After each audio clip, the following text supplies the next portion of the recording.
Thank you. மற்றவங்களாம் ஒரு கைத்தட்டி அவங்கள பாராட்டலாமா? தாயாராக இருப்பது பெரிய ஒரு பொறுப்பான ஸ்தானம். அதில் பல மல்டி டைமென்ஷனல் வேலைகள், பொறுப்புகள், தியாகங்கள், வலிகள், வேதனைகள் எல்லாவற்றையும் தாண்டி பிள்ளைகளை வளர்த்து அவர்கள் இன்றைக்கு நிற்பது தேவனுடைய மிகுந்த கிருபை. ஆமென். நான் என்னுடைய தாயாரை யோசித்தேன். நாங்கள் 5-6 பிள்ளைங்க, 6 வெடித்த வாள், அடங்காதவங்க. ஆனால் 6 பிள்ளைகளையும் ஆண்டவர் அவங்க வளர்த்து, ஆண்டருக்குள்ளே வளர்த்து இன்றைக்கி 6 பேர் ஆசீர்வாதமாக இருக்கிறோன்னா அவங்க ஜெபித்த ஜெபத்தை நான் நினச்சி பார்க்குறேன். அல்லேலூயா. இன்றைக்கு நான் ஊழியத்தில் இங்கே நிற்பது எங்கள் எல்லா சொந்தக்காரங்களும் தெரியும், என்னுடைய தாயாருடைய ஜெபம். அதில் இன்றைக்கு தாயாராக இருக்கிற நீங்கள் வடிக்கிற கண்ணீர் ஜெபங்கள் உங்கள் பிள்ளைகளுக்கு நீங்கள் செய்கிற மிகப்பெரிய மூலதனம். அதனுடைய பலனை கர்த்தர் காண, கண்டு கழிக்க கர்த்தர் உதவி செய்வார். அல்லேலூயா. உங்கள் பொறுப்புகளை தட்டி கழிக்காதீர்கள், விரக்தி அடையாதீங்க.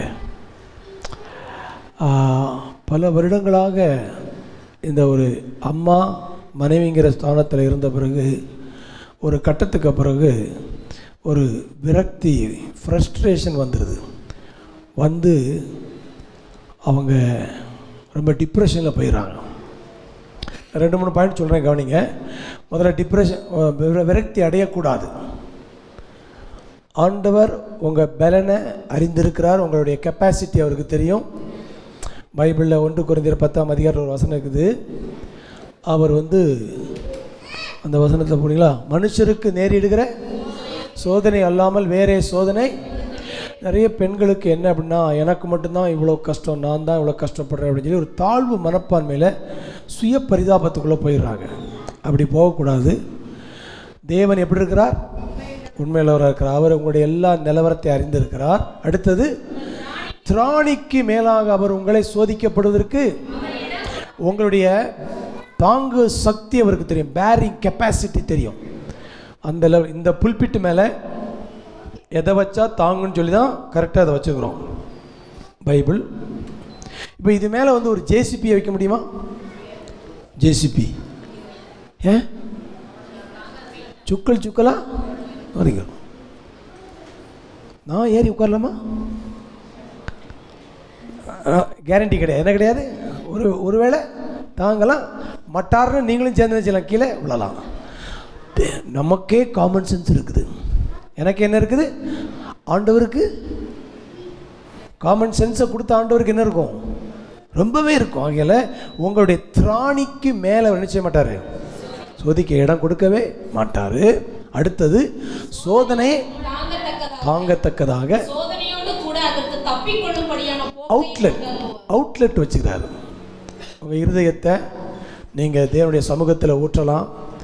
உங்களைப் போல like minded sisters, prayer partners, friends உங்களுக்கு இருக்கணும். போன வாரமே நான் சொன்னேன், ஆவிக்குரிய நண்பர்கள் இருக்கணும், அக்காமார் இருக்கணும், அன்னைமார் இருக்கணும். அவங்கள்ட்ட ஷேர் பண்ணி உங்கள் இருதயத்தை நீங்கள் ஃப்ரீ ஆக்கிடணும். உள்ளேயே டெபாசிட் பண்ணி வச்சு டிப்ரெஷனில் போயிடக்கூடாது. ஓகே, எசேக்கியா ஃப்ரான்சிஸ் ஒரு உதாரணம் சொன்னார். அதாவது விரக்திக்குள்ளே போகக்கூடாதுங்கிறதுக்கு, விரக்தி வேறு யாரையும் பாதிக்காது, உங்களை தான் பாதிக்கும். ஓகே, அவர் என்ன சொன்னார்னா, நானும் அந்த சாட்சியை பார்த்தேன். வேர்ல்டில் ஃபேமஸான ஜேம்ஸ் மலோனிங்கிற ஒரு ஊழியக்காரர், சூப்பர் நேச்சுரல் மிராக்கிள். கை இல்லாதவங்களுக்கு ஜெபம் பண்ணனா கை அப்படியே வீடியோவில் வளருது. நாக்கே இல்லாதவங்களுடைய நாக்கு வளர்ந்து பல்லு வளர்ந்த அற்புதங்கள், பயங்கரம், ஆயிரக்கணக்கான மிராக்கிள். உலக அளவில் பிரசித்தி பெற்ற ஊழியக்காரர். 20 வயதில் ஊழிய ஆரம்பித்து 70 வயது வரைக்கும் 50 வருடம் ஊழியம் செஞ்சுக்கிறார். இந்த 70 வருடம் ஆன உடனே அவருக்குள்ள ஒரு விரக்தி. எல்லாரும் என்னைய யூஸ் அண்ட் த்ரோ பண்ணிட்டாங்க. என்ன பண்ணிட்டாங்க? என்னைய யூஸ் பண்ணிவிட்டு த்ரோ பண்ணிட்டாங்க. ஒருத்தர் என்னுடைய நலனை விரும்பலை, எல்லாரும் தங்களுடைய தேவைக்காக என்கிட்ட ஜெபம் பண்ணி சுகத்தை பெற்றுக்கிட்டாங்க. என்னைய ஒருத்தர் விசாரிக்கலைன்னு சொல்லி அவருக்குள்ள ஒரு விரக்தி, தாழ்வு மனப்பான்மை விரக்தி அப்புறம் எல்லாரையும் அவர் என்ன திட்ட ஆரம்பிச்சிட்டார். எல்லா பாஸ்டர்ஸையும் விசுவாசிகளையும் சபிக்க, தூஷிக்க, முறுமுறுக்க ஆரம்பிச்சிட்டார். ஆள் கோலியாத்து மாதிரி இருப்பார். அப்படி போன அவர் ஸ்ட்ரோக்கு வந்து ஒருத்த பக்கம் கை காலெலாம் விழுந்து கண் அவுட் ஆகி நாக்கெல்லாம் இழுத்துட்டு போய் மருத்துவமனையில் ஆஸ்பத்திரிக்கே போகாதவர், 50 வருஷம் மருத்துவமனைக்கு போகாதவர் இந்த சூழ்நிலை போய் அப்புறம் மிகப்பெரிய மருத்துவத்தின் மூலமாக பாதி சுகமாகி இப்போவும் அவர் அப்படியே ஃபோட்டோ இருந்தால் போடுங்க, அவர் வந்து அரைகுறையான சுகத்தில் இருக்கிறார். அப்போ அவர் வந்து பேட்டி எடுக்கிறாங்க. பேட்டி எடுக்கும்போது இப்படி சூப்பர் நேச்சுரல் மிராக்கிள்லாம் செஞ்சீங்களே, உங்களுக்கு ஏன் இந்த வியாதி வந்துன்னு கேட்டபோது அவர் சொன்னாராம், நான் வந்து 50 வருடம் ஆண்டவரை மகிழ்ச்சியோடு சேவித்து ஊழியம் செஞ்சேன், எனக்கு எந்த வியாதியும் இல்லை, உலகம் முழுவதும் சூப்பர் நேச்சுரல் மிராக்கிள் செஞ்சேன். ஆனால் என்னைக்கு நான் வந்து விரக்திக்கு இடம் கொடுத்து அது முறுமுறுப்பாக தூஷணமாக அது புலம்பலாக மாறிச்சோ அது என்னுடைய சரீரத்தை பாதிச்சுது. நான் எந்த ஊழியக்காரருக்கு விரதமாக பேசக்கூடாது, குறை சொல்லக்கூடாதுன்னு சொல்லி பெரிய பாடத்தை கற்றுக்கிட்டேன் அப்படின்னு சொல்லி உலகம் முழுவதற்கு அவர் தன்னுடைய சொல்கிறார். என்ன சொல்கிறேன் அப்படின்னா, பல வருடங்கள் ஒரே கணவனோடு மனைவியோடு பிள்ளைகளோடு ஒரு வீட்டுக்குள்ளே வாழும் பொழுது ஒரு கட்டத்தில் வந்து இப்படிப்பட்ட ஒரு ஃப்ரஸ்ட்ரேஷன் விரக்தி வரும். ஆனால் நான் உங்களுக்கு என்ன சொல்கிறேன்னா, பி கிராட்டிடியூட், நன்றி உள்ளவங்களா இருங்க. உங்களை கர்த்தர் வைத்திருக்கிற இந்த ஸ்தானத்தில் கர்த்தருக்கு நன்றியாக இருங்க, மகிழ்ச்சியாக இருங்க. அதை நீங்கள் மகிழ்ச்சியோடு அதை எடுத்துக்கொள்ளுங்க. உங்களுடைய கணவர் வந்து வித்தியாசமாக இருக்கலாம், பிள்ளைகளுடைய நடவடிக்கை உங்களை ரொம்ப காயப்படுத்தலாம். ஆனால் நீங்கள் கணவனிடத்திலிருந்து ஆறுதலை கேட்காதீங்க, பிள்ளைகளை கேட்குது. உங்களுக்கு ஆறுதல் படுத்துகிற யார் இருக்கிறா? கர்த்தர் உங்களுக்கு ஆத்தும மணவாளனாக இருக்கிறார். இதெல்லா விரக்தியும் நீங்கள் ரிலீஸ் பண்ணுறதுக்கு, அவுட்லெட் பண்ணுறதுக்கு உங்களை தேவ பிரசன்னம் இருக்குது. அவரிடத்துலேருந்து நீங்கள் ஜாயை ரிசீவ் பண்ணி நீங்கள் ஒரு கும்மாளமான குதூகலமான நபராக வாழ முடியும். இந்த நேரத்தில் கணவர்மார்களுக்கு சொல்கிறேன், உங்கள் மனைவி உங்கள் கையில் அகப்பட்டுக்கிட்டான்னு சொல்லி அவங்க நீங்கள் அபியூஸ் முரட்டாட்டமாக நடத்துனீங்கன்னா, கடந்த நாட்கள் இன்னொரு போதகர் சொன்னார், ஆடு ஓனாய் கழியில் மாட்டின மாதிரி உங்கள் மனைவியை நீங்கள் ஓனாய் என்ன செய்யும், கடித்து குதறிட்டு இருந்தீங்கன்னா கொஞ்ச நாளுக்கு பிறகு வந்து இந்த ஆடு வந்து டைனோசராக மாறிடுமா. என்ன சொன்னேன்? டைனோசராக மாறிடுமா. இப்போ டைனோசராக மாறின பிறகு ஓனாய் கதை எப்படி? ஓனாயை இப்படி கடித்து தூக்கி விசிறிச்சுன்னா 1.5 கிலோமீட்டருக்கு அந்த பக்கம் தான் ஓனாய் இருக்கு. அதனால் உங்கள் மனைவியை யாராக மாற்றிடாதீங்க, டைனோசராக மாற்றிடாதீங்க. அப்புறம் நீங்கள் வீட்டில் குடியிருக்க முடியாது. நீங்கள் 1.5 கிலோமீட்டருக்கு அந்த புறம் வீடு வாடகை எடுத்தது. என்ன சொல்கிறேன் அப்படின்னா, தேவனுடைய பிள்ளைங்களுக்கும் ஒரு கலாச்சாரம் இருக்குது, பழக்க வழக்கம் இருக்குது. அதை நம்ம அடாப்ட் பண்ணி வாழணும். ஸோ ஆண்டவர்கிட்ட நீங்கள் உதவி கேட்கணும். அதாவது போன வாரம் செய்தி வந்து என்ன அப்படின்னா, நாங்கள் ஆராதிக்கிற தேவன் எங்களை தப்புவிக்க வல்லவராக இருக்கிறார். ஸோ அது உங்களுக்கு மிகப்பெரிய ஒரு ஆணித்தரமான உங்களுக்கு தனிப்பட்ட ஒரு அனுபவ அறிவாக இருக்கணும். ரெண்டாவது, உங்களை பார்த்து மற்றவங்க சொல்லணும், நீ இடைவிடாமல் ஆராதிக்கிற தேவன் உன்னை சொல்கிற அளவுக்கு உங்கள் வாழ்க்கை ரோல் மாடலாக இருக்கணும். ஸோ இந்த செய்தியை நான் கொடுத்துட்டு வரும்பொழுது போன வாரத்தில் இன்னொரு வார்த்தை எனக்கு ஞாபகப்படுத்தினார். அந்த வசனத்தை சொல்லிவிட்டு இன்றைக்கு செய்திக்குள்ளே வர்றேன். வாசிங்க, எபிரேயர் 2ஆம் அதிகாரம் கடைசி வசனம்.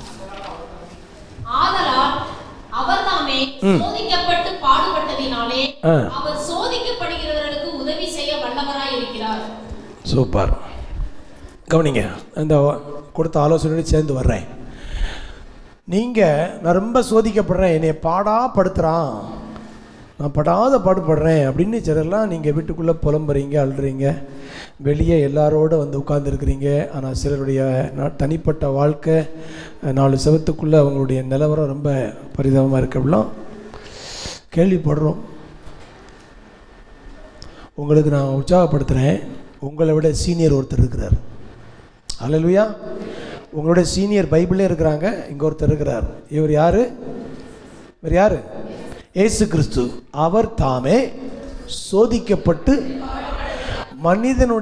மனிதனாக பிறந்தா என்னென்ன பிரச்சனை இருக்குதோ அத்தனையும் அல்டிமேட்டாக அனுபவித்த ஒருவர் யார்? இயேசு கிறிஸ்து. பிறவியிலிருந்து பிறந்த அல்ல கவனிங்க, இயேசு கிறிஸ்து மனிதனுக்கு அப்பாற்பட்ட ஒரு ஆவிக்குரிய மண்டலத்திலிருந்து அவர் நமக்கு ரட்சிப்பு தரல. அவர் லிட்ரலாக குழந்தையாக பிறந்து குழந்தையாக இருந்தால் எப்படி வாழ்க்கை இருக்கும், மனப்பான்மை இருக்கும், அதனுடைய எல்லாவற்றையும் அவர் உணர்ந்து அடி நொறுக்கிட்டாங்க. ரத்தத்தை உடம்புலேருந்து ஃபுல்லாக எடுத்து எலும்புகளெல்லாம் நொறுக்கி அப்படி படாத பாடுனா அந்த பாடு. அதாவது அவருடைய ஒரு வார்த்தை, அவருடைய வேர்வை என்னவா வந்துச்சான், பெருமூச்சு, ஏக்க மூச்செல்லாம் விட்டு. அதனால் நீங்கள் போகாத பாதையில் தேவன் போகலைன்னு நினைக்காதீங்க. இயேசு நீங்கள் போன பாதையெல்லாம் அவர் உங்களை விட அதிகமாகவே அவர் மென்டல் டார்ச்சர்னால் என்னென்னு அவருக்கு தெரியும். சித்திரவதை அனுபவிச்சுக்கிறார். அப்படி சோதிக்கப்பட்டு பாடு பட்டதினால இங்கே வாங்க, அவர் சோதிக்கப்படுகிறவர்களுக்கு கையை தட்டி கர்த்தரை மகிமைப்படுத்துங்க. அவர் தான் நமக்கு ஹெல்ப் பண்ணுறதுக்கு சரியான ஆள். சோதிக்கப்படாத சோதிக்கப்படுற ஒருத்தனுக்கு நினைச்ச முடியாது ஹெல்ப் பண்ணவே.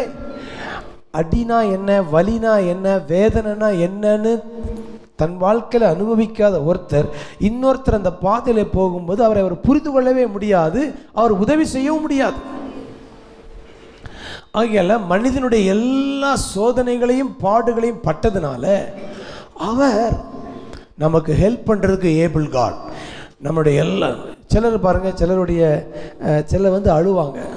சில மனைவிமார்கள் கணவன் சம்மந்தமே இல்லாமல் நீ எதுக்கு ஓயாமல் அழுதுகிட்டே இருக்கிற, இப்போ என்ன நடந்துச்சு, ஏன் அழுத அப்படிம்பாங்க. ஆனால் மனைவிட்ட போய் கேட்டிங்கன்னா ஏங்க எழுதிட்டு போங்க.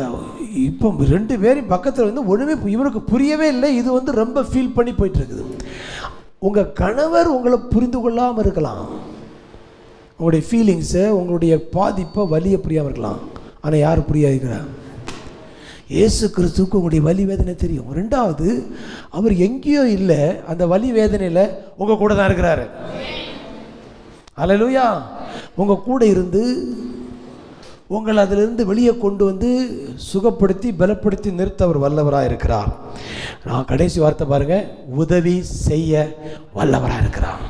இங்கே இன்னொரு பாயிண்ட் சொல்கிறேன் பாருங்கள். நிறைய பேர் வலி வேதனையில் இருக்கிறீங்க, உங்கள் கூட இயேசு இருக்கிறது உண்மை, ஆனால் நீங்கள் உதவி கேட்கல. என்ன கேட்கல? ஏன் நீங்கள் தொடர்ந்து வேதனையில் இருக்கிறீங்கன்னா நீங்களே உங்கள் பிரச்சனையை டீல் பண்ணுறீங்க. 2வது, உங்கள் வேதனையில் இயேசு கிறிஸ்து மேலே உங்களுக்கு கோவம். இந்த பாயிண்ட்டு. அதனால் இயேசு கிறிஸ்து என்ன கேட்குறது இல்லை, உதவி கேட்குறதே இல்லை. இயேசு கிறிஸ்து தானே இந்த ஆளை நம்ம தள்ளையை கட்டி வச்சுட்டார் அப்படின்னு போயிட்டாங்க. அந்த ஏரியாவுக்கு போயிட்டீங்க நீங்கள். எந்த ஏரியாவுக்கு? இது யாருமே பக்கத்தில், நான் யாருக்கு தீர்க்கதரிசனம் பேசுகிறேன் எனக்கு தெரில. அப்போ உங்களுக்கு ஆண்டவர் மேலேயே வருத்தம் இருக்கனால நீங்கள் அவர்கிட்ட உதவி கேட்க முடியாத அளவுக்கு உங்களுடைய சிந்தையை பேசாது. நான் என்ன சொல்கிறேன்னா, உங்களுடைய எல்லா வலி வேதனையிலும் இயேசு உங்களுக்கு உதவி செய்ய வல்லவர். நீங்கள் உதவியை கேட்கணும். சொல்லுங்கள் வாய் திறந்து, ஐ நீடு ஹெல்ப். சொல்லுங்கள் வாய் திறந்து, ஹெல்ப். ஆமாம், ஹேண்டில் பண்ணுறதுக்கு ப்ராப்ளத்தை இல்லை. அவர் சோதிக்கப்பட்டதுனால எப்படி நீங்கள் சோதிக்கப்படும் பொழுது அதை கையாள வேண்டும் என்று உங்களுக்கு உதவி செய்வார். யாருக்குமே இல்லாதது போல் ஒரு நூதனமான பிரச்சனை போயிட்டுருக்கீங்கள்ல, அதில் அதை எப்படி கையாள வேண்டும் என்று கர்த்தருடைய உதவியை கேட்டால் அவர் உங்களுக்கு உதவி தருவார். நான் என்னை பற்றி சொல்கிறேன். எங்களுக்கு நான் என் வீட்டுக்குள்ளே சில நேரத்தில் ஆண்டவர்கிட்ட இப்படி ஜோமனு, ஆண்டவரே எனக்கு பிடிக்கலை. என்ன பிடிக்கலை? அதை சொல்ல மாட்டேன். எனக்கு பிடிக்கல ஆண்டவரே, எனக்கு முடியலை ஆண்டவரே, எனக்கு வெறுப்பாக இருக்குது ஆண்டவர்கிட்ட. நான் இப்படி ஓப்பனாக பேசுவேன். நல்லா சொல்லுவேன், ஆண்டவர்கிட்ட தயவுசெய்து நடிக்காதீங்க. என்ன செய்யாதீங்க? நடிக்காதீங்க. உண்மையாக இருங்க. எப்படி இருங்க? வெளிப்படையாக இருங்க. வெளிப்படையாக இருங்க. நீங்கள் வெறுப்பாக இருந்துட்டு வெளியே வந்துட்டு ஆராதனை உமக்கே, இந்த நடிப்பு வாழ்க்கை வாழாதீங்க. ஆண்டவர்கிட்ட பேசுங்க. நீங்கள் அப்படி ஓப்பனாக பேசுறதுனால ஆண்டவர் ஒன்றும் அஃபண்ட் ஆக மாட்டார். ஆண்டவர் என்ன மாட்டார்? அஃபண்ட் ஆக மாட்டார். அவர் சோதிக்கப்பட்டு பாடுபட்டதுனால உங்களுக்கு உதவி செய்ய வல்லவராக இருக்கிறார். ஆகல நான் அப்படி ஜோம் பண்ணி, ஆண்டவரே நான் இப்போ எப்படி இந்த பிடிக்கலை புரியலன்னு சொல்லிட்டு அப்படியே விட்டுற மாட்டேன். நான் இப்போ எப்படி நடந்து கொள்ள எனக்கு ஞானத்தை கொடுங்க, நான் எப்படி எனக்கு உதவி செய்யுங்கன்னு சொல்லி ஆண்டவரை கேட்பேன். பாருங்கள், இந்த ஜெபம் பண்ணி கொஞ்சம் நேரத்திலே கிளைமேட் மாறும். அல்லேலூயா. என்ன மாறும்? சூழ்நிலை மாறுவாங்க. அந்நிய பாஷை பேசினாலும் அது பேசினாலும் இல்லை, வாயை திறந்து ஐ நீட் ஹெல்ப் சொல்லுங்க. தமிழில் சொல்லிட்டா, எனக்கு உதவி தேவை, தேவனே எனக்கு உதவி தேவை, கூப்பிடுங்க. பழைய காலத்தில் ஒரு கதை உண்டு நினைக்கிறேன். ஒருத்தர் மரத்தில் ஏறுவான், மரத்தில் மேலே ஏறுவான், இறங்க தெரியாது. இப்போ அவன் கீழே விழுற மரம் வேற உடஞ்சி போச்சு, கீழே விழுற மரம் இருக்கும். அப்போ ஒரு ராஜா ஒரு ராணி அங்கே வெளியே போனாங்களாம். அவன் தொங்கிட்டு இருக்கிறான். அப்போ ராஜா ராணி சொன்னாங்களாம், அவன் அப்பான்னு கூட்டானா நான் அப்பா ராஜா போயிடுறேன், அம்மான்னு கூட்டானா நீ போயிரு, ஆண்டவனேன்னு கூப்பிட்டானா நம்ம 2 பேரும். சரி வெயிட் பண்ணோம். ஐயோன்னு விழுந்தானா, என்ன விழுந்தானா? சரி நமக்கு வேலை இல்லைன்னு இவங்க போயிட்டாங்களாம். நமக்கு வேலை இல்லைன்னு. நீங்கள் தயவுசெய்து ஆண்டுடைய உதவியை கேளு. இங்கே கூட ஒரு இருட்டடிப்பு இருக்குது பிசாசு. நீ கத்தரே உன்னை கைவிட்டா நீ அவட்ட கேட்குறேன்னு சொல்லுவான். இல்லை, நீங்கள் அங்கே உதவி ஆண்டுகிட்ட கேளுங்க, ஞானத்தை கேளுங்க, ஹெல்ப்பு கேளுங்க, அது உதவி செய்வார். ரைட், இந்த வசனம் மறுபடியும் வாங்க. அவர் தாமே சோதிக்கப்பட்டு பாடுபட்டதினாலே அவர் சோதிக்கப்படுகிறவர்களுக்கு உதவி செய்ய வல்லவராயிருக்கிறார். அல்லேலூயா. சரி, யாக்கோபு 1:2 என் சகோதரரே, நீங்கள் பலவிதமான சோதனைகளில் அகப்படும் போது உங்கள் விசுவாசத்தின் பரீட்சையானது பொறுமையை உண்டாக்கும் என்று அறிந்து அதை மிகுந்த சந்தோஷமாக எண்ணுங்கள். பலவிதமான சோதனையில் அகப்படும் பொழுது விசுவாசத்தை நல்ல கவனிங்க. எல்லா சோதனையும் எதுக்கு வருதுன்னா உங்க விசுவாச பரீட்சைக்கு தான் வருது. உங்கள் விசுவாசத்தை உங்களிலிருந்து எடுப்பதற்கு சாத்தானுடைய தாக்குதல் தான் சோதனைகள். நல்ல கவனிங்க. இன்னொன்று சொல்லிடுறேன், சோதனையை கர்த்தர் தரது கிடையாது. 12 வாசிங்க. 12 சோதனையை சகிக்கிற மனுஷன் பாக்கியவான், அவன் உத்தமன் என்று விளங்கின பின்பு கர்த்தர் தம்மிடத்தில் அன்பு கூறுகிறவர்களுக்கு வாக்குத்தத்தம் பண்ணின ஜீவ கிரீடத்தை பெறுவான். அடுத்த வசனம், சோதிக்கப்படுகிற எவனும் நான் தேவனால் சோதிக்கப்படுகிறேன் என்று சொல்லாதிருப்பானாக. தேவன் பொல்லாங்கினால் சோதிக்கப்படுகிறவர் அல்ல, ஒருவனையும் அவர் சோதிக்கிறவரும் அல்ல. முதல்ல பாட்டம் லைன் புரிஞ்சிருங்க. முதல்ல தேவன் சோதிக்கிறவர் அல்ல. சோதனை கர்த்தட்டிருந்து வராது.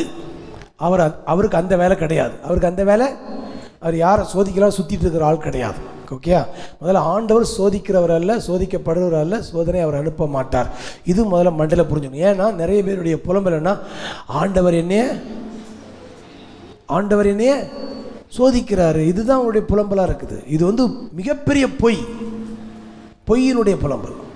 ஸோ இப்போ நீ யார் சோதிக்கிறா? மத்தேயு 4:3 படித்து பாருங்க. யார் சோதிக்கிறா? அப்பொழுது சோதனைக்காரன், நிப்பாட்டுங்க, இவன் யாரு? பிசாசு. அப்போ சோதனைகள் எல்லாம் எங்க இருந்து வருது? பிசாசுட்டு இருந்து வருது. இது ரைட் லெஃப்ட் பிரிச்சிருங்க, நீங்க மிக்ஸ் பண்ணாதீங்கன்னு சொல்றேன். ஆண்டவரும் சோதிப்பாரு, அவ்வளவு கிடையாது. சோதனைக்காரன் இடத்துல அவர்கிட்ட கேள்வி கேட்குறான். என்ன கேட்குறான்னா, அவருடைய பிதா அவர் மேல் வைத்திருக்கிற அந்த விசுவாசத்துக்கு சவால் விடுகிறான். நீ தேவனுடைய குமாரனே ஆனால், நல்ல கவனிங்க, நீங்கள் தேவன் மேல் வைத்திருக்கிற விசுவாசத்துக்கு எதிராக சாத்தானுடைய தாக்குதல்கள் கேரண்டி. என்னைக்கு ரட்சிக்கப்பட்டவங்க அன்னையிலேருந்து விசுவாச போராட்டம் இருக்குது. ஆகையால் நீங்கள் அதில் ஜெயிக்க வேண்டும் என்பது தேவனுடைய திட்டம்.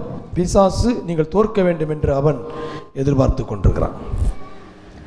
ஸோ ஆகையால் ஒவ்வொரு சோதனையிலையும் ஏன் நீ சந்தோஷமாக என்னணும், அந்த 2ஆம் வசனம் ஏன் அப்படி சொல்லுது, 3ஆம் வசனம் ஏன் அப்படி சொல்லுதுன்னா, ஒவ்வொரு பரீட்சையும் உனக்கு எதை கொண்டு வரும்? ஒரு ப்ரொமோஷனை கொண்டு வரப்போகுது. நீ அதில் கேரக்டரில் டெவலப் ஆக போகிற, நீ ஒரு படி மேலே போக போகிறங்கிறது தேவனுடைய திட்டம். ஒவ்வொரு சோதனையும் உங்களுக்கு உயர்வு தான் வரப்போகுது. ஆகையால் நீங்கள் அதை சந்தோஷமாக எண்ணுங்கள். நான் இந்த சோதனையிலிருந்து தேவன் என்னை கேரக்டரில் உருவாக்குறாரு, என்னை மேலே உயர்த்துறாருங்கிற ஒரு முன் அறிவோடு நீங்கள் அதை ஹேண்டில் பண்ணணும் அப்படி சொல்கிறார். ஓகேயா? ஒரு 1 பேதுரு 1:7 அழிந்து போகிற பொன் அக்கினியாலே சோதிக்கப்படும், அதை பார்க்கலும் விலையேற நிப்பாட்டுங்க. என்ன சோதிக்கப்படுது? விசுவாசம் சோதிக்கப்பட்டு. அப்போ சோதனை போடுறதுக்கு சோதனைக்காரன் சொல்லிட்டேன். இவன் எது சோதிக்கப்படுதுன்னா, பிசாசு உங்களை சோதிக்கல, உங்களுக்குள் இருக்கிற விசுவாசத்துக்கு சோதனைகள் சோதிக்கப்பட்டு இயேசு கிறிஸ்து வெளிப்படும் பொழுது உங்களுக்கு புகழ்ச்சியும் கனமும் ஸோ விசுவாசம் சோதிக்கப்பட்டு நீங்கள் அதில் வந்து தேவனுடைய உதவியோடு அதில் நீங்கள் வென்றெடுக்கும் பொழுது அதற்கு ஒரு கிரெடிட்டு, ஒரு ரிவார்டு கர்த்தர் நிச்சயமாக தருவார். அல்லேலூயா. எப்படி விசுவாச சோதனை வரும்? ஆவிக்குரிய வாழ்க்கையில் எப்படி சோதனை வரும்? ஒரு பலவீனம் உங்கள் சரீரத்தை அட்டாக் பண்ணும் பொழுது இப்போ ஒரு சோதனை வந்திருக்குது. இந்த சோதனை நீங்கள் எப்படி ஜெயிக்கணும் அப்படின்னா, நீங்கள் உடனே வியாதின்னு சொல்லி நெகட்டிவாக பேசிட்டு எதிர்மறையாக அதை அணுகிறீங்களா, நேர்மறையாக அதை அணுக போகிறீங்களா? நேர்மறையான எப்படி அணுக போகிறீங்கன்னா, பலவீனம் அட்டாக் பண்ணும் பொழுது அப்படி தழும்புகளால் நான் சுகமானேன், வியாதியை உன்னை விட்டு விலக்குவேன், நானே உன் பரிகாரியாகிய கர்த்தர் ஆண்டு சொல்லியிருக்கிறாரு.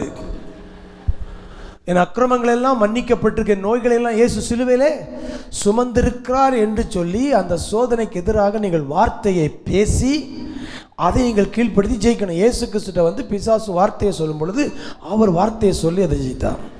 பணப்பிரச்சனை வரும் பொழுது சொல்லணும், கர்த்தரை தேடுதலுக்கு ஒரு நன்மையும் குறைபடாது, கர்த்தரின் மேய்ப்பராக இருக்கிற நான் தாழ்ச்சி என் தேவன் தம்முடைய ஐஸ்வர்யத்தின் குறைவுகள் எல்லாம் கிறிஸ்து இயேசுவுக்குள் மகிமையிலே. இப்படி நீங்கள் சொல்லும் பொழுது நீங்கள் அந்த பொருளாதார அந்த பணப்பிரச்சனைக்கு நேராக நீங்கள் விசுவாசத்தை எடுத்து நிற்கிறீங்க. அந்த நேரத்தில் பிசாசு அதே பிரச்சனையை கொண்டு வந்து உங்கள் விசுவாசத்தை குறைத்து முறுமுறுக்க எதிர்மறையாய் பேச உங்களை அவன் சோதிக்கிறான்.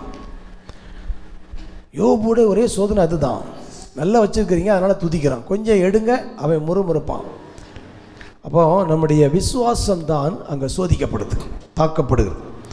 ஆகையால் சோதிக்கப்படுகிற நம்மை ஆண்டவர் கைவிட மாட்டார், நமக்கு உதவி செய்வார், பலன் தருவார், வெற்றி தருவார், நமக்கு பலன் அளிக்கிற தேவனாக இருக்கிறார். ஆமென். ஓகே, இன்றைக்கு செய்திக்கு வரலாம். யூதா புத்தகம் ஒரே புத்தகம்தான், அதில் 24, 25 வசனத்தை வலுவாதபடி உங்களை காக்கவும், வலுவாதபடி உங்களை காக்கவும் தமது மகிமையுள்ள சன்னிதானத்திலே மிகுந்த மகிழ்ச்சியோட உங்களை மாசற்றவர்களாய் நிறுத்தவும் வல்லமை உள்ளவரும் தாம் ஒருவரே ஞானம் உள்ளவருமாகிய நம்முடைய இரட்சகரான தேவனுக்கு கனமும் மகத்துவமும் வல்லமையும் அதிகாரமும் இப்பொழுதும் எப்பொழுதும் உண்டாவதாக. ஆமென். ஒரு அல்லேலூயா சொல்லுங்களேன். ஆண்டவர் இங்க ஒரு பெரிய ஒரு கேரண்டி கொடுக்கிறாரு, வலுவாதபடி நம்மை காக்க வல்லமை உள்ள தேவன். ஹல்லேலூயா. உங்க தேவன் யாருன்னா உங்களை வலுவாதபடி, இன்னொரு தமிழ் மொழிபெயர்ப்பில் நீங்கள் விழுந்து போகாதபடி உங்களை காக்க வல்லமை உள்ளவர், நீங்கள் பின்வாங்கி போகாதபடி உங்களை காக்க வல்லமை உள்ளவர், நீங்கள் இடறி போகாதபடி உங்களை காக்க வல்லமை உள்ளவர். உங்களுடைய இரட்சகர் யாருன்னா, என்னைக்கு ரட்சிக்கப்பட்டீங்களோ அந்த நாள்ல இருந்து உங்களுடைய இறுதி நாள் வரையும் தேவனுடைய ராஜ்யத்தில் சேர்ற வரைக்கும் உங்களை வலுவாதபடி காப்பதற்கு பொறுப்பெடுத்திருக்கிறார். கரங்களை தட்டி ஹல்லேலூயா. ஆமென். ஆவிக்குரிய வாழ்க்கையில விழுந்து போகாதபடி, இன்னும் ஆவி ஆத்ம சரீரத்திலே நீங்கள் எந்த விதத்தில் விழுந்து போகாதபடி உங்களை காக்க வல்லமை உள்ளவர் தேவன் இருக்கிறார். ஒரு பலவீனமான கடவுளை நீங்கள் வணங்கலை, உங்களை எல்லாவற்றிலும் பாதுகாக்கிற ஒரு ப்ரொடெக்டர், பாதுகாக்கிற ஒரு ரட்சகரை நீங்கள் ஆராதிக்கிறீர்கள். ஹல்லேலூயா. இன்னும் நீங்கள் சொல்கிறீங்களுங்க, உங்களை நீங்களே பாதுகாக்க முடியாது. ஆமென் சொல்லுங்க. அந்த அளவுக்கு நம்ம பலவீனமானவங்க. நம்ம ஆவிக்குரிய வாழ்க்கை நம்மளை பாதுகாக்க தெரியாது, நம்ம சரீரத்தை கூட பாதுகாக்க தெரியாது. நான் சொல்லும்பொழுது உங்களுக்கு இல்லை நானே என்னை பாதுகாத்துக்குவேன் அப்படி நீங்கள் சொன்னீங்கன்னா, நீங்கள் பிறந்து 10 நாளில் யார் உங்களை பாதுகாத்தா? யார் பாதுகாத்தா? 6 மாதம் வரைக்கும் யார் பாதுகாத்தா? உங்களை நீங்களே பாதுகாக்க தெரியாது. ஒரு 2 மணி நேரம் உங்கள் அம்மா அப்பா இல்லாட்டினா யாராவது உங்களை கவனிக்காமல் இருந்திருந்தா நாய் தூக்கிட்டு போயிருக்கும். போயிருக்கும். ஜிஹெச்சுக்குள்ளே வருதுங்க நாய். 1/2 மணி நேரம் கவனக்குறைவாக இருந்தால் அப்போ உங்கள் தாய் தகப்பன அந்த குடும்பமே சுற்றி நின்று நீங்கள் வளர்கிற வரைக்கும் அவங்க கொடுத்த அந்த பராமரிப்பு பாதுகாப்பு தேவனுடைய மிகப்பெரிய கேரில் நீங்கள் வளர்ந்துருக்கிறீங்க. கரங்களை தட்டி ஹல்லேலூயா. உங்களை நீங்களே பாதுகாக்காத நாட்களும் அவர் பாதுகாத்திருக்கிறார். இப்பொழுது கூட நீங்கள் உங்களை பாதுகாக்கிறதுக்கு கேரண்டி கிடையாது. நம்ம நல்லா போனால் கூட பைத்தியக்காரன் எதில் வர்றான். ஹல்லேலூயா. நம்ம நல்லா போனால் கூட அந்த ரோட்லேருந்து இந்த ரோடு வர்றான். ஏன் வர்றான்னு நமக்கே தெரில.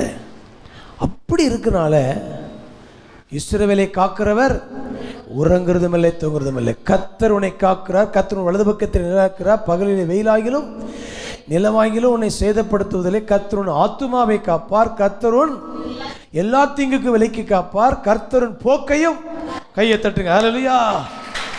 இவ்வளவு ப்ரொடெக்ஷன்ல தேவன் பொறுப்படுத்துகிறனால தான் இன்னைக்கு வரைக்கும் நீங்க பிழைச்சி வந்து உட்கார்ந்துருக்கிறீங்க. ஹல்லேலூயா. இன்றைக்கு நீங்க இவ்வளவு ஒரு தெளிவான நபராக உட்கார்ந்துருக்கேன்னா கர்த்தர் உங்களை பாதுகாத்துக்கிறார். அதில் ஆண்டவருக்கு நன்றி உள்ளாங்க. அவர் பொறுப்பெடுத்திருக்கிறார், பாதுகாத்திருக்கிறார். அவர் பொறுப்பெடுக்கிறனால நம்ம பொறுப்பு இல்லாமல் போயிடக்கூடாது. இதுதான் செய்தியினுடைய மெயினாக. அது ஆண்டவரே எனக்கு பொறுப்படுத்திட்டாருன்னு சொல்லிட்டு நீங்கள் இஷ்டம் போல வாழ்வதற்கான உரிமை இங்கே கொடுக்கப்படவில்லை. தேவன் உங்களை பாதுகாக்கிறார். அடுத்த வார்த்தையில் போட்டுக்குது குற்றமற்றவர்களாக. சூப்பர் வார்த்தை. அந்த யூதால வலுவாதபடி உங்களை காக்கவும் மகிமையுள்ள சன்னிதானத்திலே மிகுந்த மகிழ்ச்சியோட உங்களை இந்த வார்த்தைக்கு ஒரு கைத்தட்டி விடுங்களேன். ஹல்லேலூயா. குற்றமற்றவர்களாய் மாசற்றவர்களாய் நிறுத்துவார். கடந்த காலத்தில் நிறைய பாவம் செஞ்சிருக்கிறோம், கேவலமான வாழ்க்கை தான். ஆனால் அப்படிப்பட்ட நம்மளை கழுவி எப்படி நிப்பாட்டுறாராம்? குற்றமற்றவராய் மாசற்றவராய் நிறுத்த வல்லமை உள்ளவர். சாத்தான் கூட உச்ச நீதிமன்றத்தில் வந்து உங்களை குற்றப்படுத்த முடியாது. தேவன் தெரிந்து கொண்டவர்கள் மேல் குற்றப்படுத்துறவன் யார்? தேவனே அவர்களை நீதிமான் ஆக்கியிருக்கிறார். பரலோக உச்ச நீதிமன்றம் உங்களை நீதிமான் என்று அறிக்கையிடுகிறது. ஹல்லேலூயா. பிரகட தீர்ப்பு கொடுத்திருக்கிறது. ஆகையால உங்களை குற்றமற்றவராய் நிறுத்துறதுக்கு அவர் பொறுப்படுத்துகிறார். அந்த தெசலோனிக்கர் ஒரு வசனம் இருக்குது, உங்கள் ஆவி ஆத்துமா சரீரம் குற்றமற்றதாய் காக்கப்படுவதாக. அல்லேலூயா. நிறுத்த வல்லவர். குற்றமற்றவர் நிறுத்த. நீங்கள் கூட உங்களை பரிசுத்தமாக காக்க முடியாதுங்க. கர்த்தர் உங்களை பாதுகாத்துட்டு இருக்கிறார். நம்முடைய சிந்தனையில் கூட நம்ம எத்தனையோ விதத்தில் தவறி விடுகிறோம். ஆனால் அப்படிப்பட்ட பாதிக்கப்பட்ட நிலைமையிலும் கர்த்தர் நம்முடைய இரத்தம் கழுவி அவர் நம்மை பிள்ளைகளாக நீதிமானாக நிறுத்துகிறார். அல்லேலூயா. நல்ல கவனிங்க. சபைக்கு வந்துட்டு இருக்கிறீங்க பாருங்க. ஆவிக்கிற வாழ்க்கையில் தேவனை பின்பற்றுறீங்கள. இந்த பின்பற்றி வருகிற இந்த வாழ்க்கையில் கூட உங்களை பின்வாங்கி போகாதபடி தேவன் உங்களுக்கு பின்னால் நின்று ஒரு பேக்கப் கொடுத்துட்டே இருக்கிறார். சோர்ந்து போகிறவனுக்கு பலன் கொடுக்கிறார், சத்துவமில்லாதவனுக்கு சத்துவத்தை பெருக பண்ணுகிறார். பூமியின் கடையாந்தரங்களை சிருஷ்டித்தவராகிய அனாதி தேவன் இளைப்படைவதும் இல்லை, சோர்ந்து போவதும் இல்லை. அவர் சோர்ந்து போவதில்லை. ஆகையால உங்களை சோர்ந்து போக விடவும் மாட்டார். ஆமென். அவர் ஸ்பிரிச்சுவல் ப்ரொடெக்ஷன் தேவன் தருகிறார். சரி, ஏன் இப்போ அடுத்த ஒரு கேள்வி, ஏன் என்னை இந்த அளவுக்கு கேர் பண்ணிக்கிறாரு? அவருக்கு ஏதோ லாபம் இருக்குமோ அப்படின்னு நினைக்கிறோம் இல்லையா? இல்லை. 1ஆம் வசனம் வாசிங்க. யூதா 1:1. இயேசு கிறிஸ்துவின் ஊழியக்காரனும் யாக்கோபுடைய சகோதரமாய் இருக்கிற யூதா பிதாவாகிய தேவனாலே பரிசுத்தமாக்கப்பட்டவர்களும் இயேசு கிறிஸ்துவினாலே காக்கப்பட்டவர்களுமாகிய அழைக்கப்பட்டவர்களுக்கு எழுதுகிறதாவது. நல்ல கவனிங்க. உங்களை வலுவாதபடி காக்கிறதுக்கு காரணம் என்ன அப்படின்னா, நீங்கள் அன்புக்குரியவர்கள். கைத்தட்டு கைத்தட்டு கைத்தட்டு. ஹல்லேலூயா. You are a beloved child of God.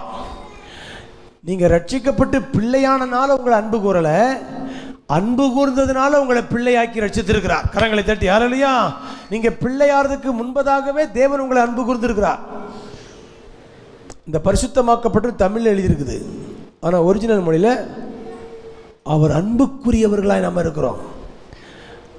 யோவான் 3:16 தேவன் தம்முடைய ஒரே பேரான குமாரனை விசுவாசிக்கிறவன் அவன் கெட்டு போகாமல் நித்திய ஜீவனை அடையும்படி அவரை தந்தருளி இவ்வளவாய் உலகத்தில் அன்பு கூர்ந்தார்.